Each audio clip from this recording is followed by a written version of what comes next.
Begonia Klum, in your view, Americans are underutilizing their health savings accounts or their HSAs. But before we talk about what they're not doing, tell me exactly what they are. What are HSAs? HSAs, or health savings accounts, are a tax-advantaged account that is paired with a high-deductible health plan.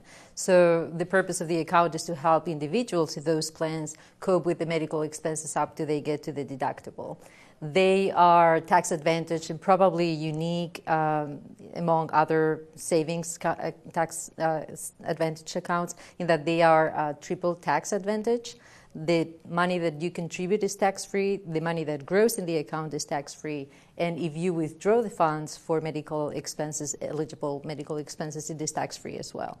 So people want to grow those accounts, but they're not doing it, in your opinion. How can they utilize these accounts better? How can they make more money within them?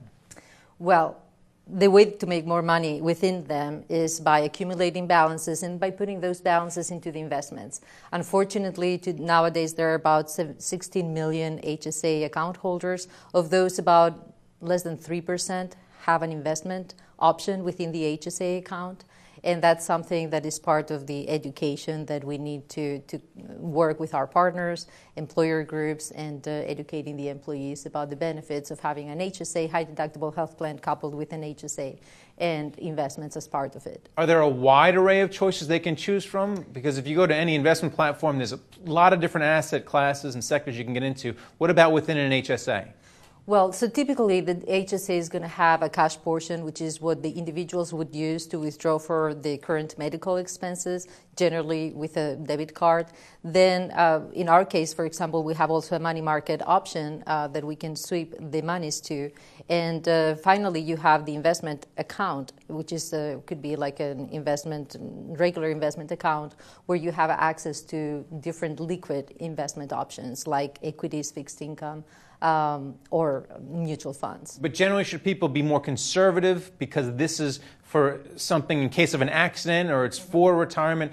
So is it more of a conservative investment for people? So different people have different strategies about their HSAs, right? So we see currently, and obviously it's a young industry, so the behaviors are evolving, but we see investors, we see savers, and we see spenders. So the spenders would probably put their money into the HSA and probably use it throughout the year for medical expenses.